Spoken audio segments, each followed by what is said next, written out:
আসসালামু আলাইকুম সম্মানিত চাষি ভাইরা, সবাই কেমন আছেন? আশা করি সবাই ভালো আছেন।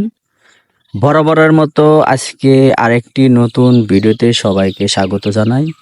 সম্মানিত দর্শক ভাইরা, আমি আজকে আপনাদের দেখাবো যে বাড়ির উঠানে বা বাড়ির আঙিনায় একটু জায়গা থাকলে কি ধরনের সবজি আপনারা চাষ করবেন, সেটা জৈবিক উপায়ে কোনো কীটনাশক ছাড়াই। সম্মানিত দর্শক ভাইরা, আমি এখন যে বাগানে আছি সেটা নিচে পাট চাষ করছে, উপরে ধুন্দুল চাষ দেখতেই পাচ্ছেন, সুন্দর করে জাংলা দিয়েছে। দেখেন, এই ধরনের প্লট সিস্টেম করে যদি আমি সবজি বাগান করি, নিজের পারিবারিক চাহিদার পাশাপাশি কিন্তু আপনি বাজারে কিছু বিক্রি করে এই যে টাকা হবে, টাকাতে আসলে পরিবারের আরো অন্যান্য কাজেও কিন্তু সংসারে ব্যয় করতে পারবেন। সম্মানিত দর্শক ভাইরা, যদি আপনি আপনার দেখায় একটু দেখেন, এখানে আপনার তিনটা ফসল চাষ করা হয়েছে। একটা হলো ধুন্দুল, একটা পাট, আর ওই সাইডে আপনার ঢেঁড়স। আমি যদি আপনাদের একটু দেখাই, যেহেতু পাহাড় এলাকা, এখানে দু একদিন আগে বৃষ্টি হয়েছে, এখনো আকাশটা মেঘলা। দেখেন কত সুন্দরভাবে জাংলা দিয়েছে, নতুন একটা প্লট। দেখেন, আমি যদি একটু আপনাদের দেখাই, অলরেডি কিন্তু ধুন্দুল আসছে। দেখেন, এই যে প্রচুর পরিমাণে কিন্তু ধুন্দুল আসছে। এই যে সম্মানিত দর্শক ভাইরা, আসলে এই ধরনের প্লট যদি আমরা তৈরি করি, আসলে খরচ কিন্তু বেশি হয় না। কিছু বাঁশ লাগবে এবং তার সুতা দিয়ে আপনি করতে পারবেন। মাঝখান দিয়ে একটা নালা নালা থাকবে, যাতে আপনি বৃষ্টির পানি বের হয়ে যায় এবং কোনো ক্ষতি না করতে পারে। দেখেন, তার ঢেঁড়সের কথা বলছিলাম, ঢেঁড়সও কিন্তু চাষ করছে। এখানে প্রচুর পরিমাণে ধুন্দুল আসছে।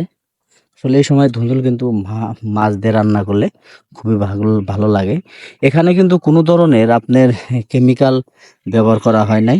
জৈবিক উপায়ে নিরাপদভাবে যেভাবে বসত ভিটায় সবজি চাষ করে, সেভাবে কিন্তু একজন কিষানি আপা কিন্তু এই বাগানটা দেখাশোনা করে। আমি যদি পুরাটার ছবি আপনাদের দেখাই, একটু দেখেন। এই যে আসলে বাগানটা অনেক একটু বড়। ও সরি, আরেকটাও, সে কিন্তু তার পাশাপাশি আপনার মিষ্টি লাউ চাষ করছে। এই যে মিষ্টি লাউ কিন্তু অলরেডি ধরছে। দেখেন, এই যে আমি যদি আপনাদের দেখাই, এই যে সম্মানিত দর্শক ভাইরা, আসলে বাগানটা কিন্তু মোটামুটি ভালোই বড় এবং সবজি আসছে। আসলে এই ধরনের বাগান আপনারা যদি বাড়ির আঙিনায় যদি জায়গা থাকে, অবশ্যই এই ধরনের পুষ্টি বাগান করবেন। যেহেতু আপনাদের বাড়ির আশেপাশে অনেক গর্ত করে ভার্মি কম্পোস্ট সার উৎপাদন করে আপনার মাটিতে ব্যবহার করে দিলে মাটির উর্বরতা শক্তি অনেক বৃদ্ধি পাবে এবং গাছে কোনো ধরনের সার লাগবে না। শুধু ওই ভার্মি কম্পোস্ট সার ব্যবহার করলেই আপনার সবজি চাষ করতে পারবেন। এবং কারণ ভার্মি কম্পোস্ট সারে প্রচুর পরিমাণে ক্যালোরি আছে, গাছের শিকড় বাড়ায়, গাছকে দ্রুত বর্ধনশীল করে, গাছ দীর্ঘ সময় ফল দেয়, গাছের একটা প্রাণ। সম্মানিত দর্শক ভাইরা, এই ধরনের সবজি বাগান আপনারা হলে এখনো যারা করেন নাই, এই সময়ে, বিশেষ করে এই সময় আপনার যে সবজিগুলো চাষ করা যাবে না, পাট শাক, এখানে আপনার এই কুমড়ি শাকও চাষ করতে পারতেন, সমস্যা নাই। যেখানে ধুন্দুল দিচ্ছে সেখানে দেশি লাউ চাষ করতে পারতেন, অথবা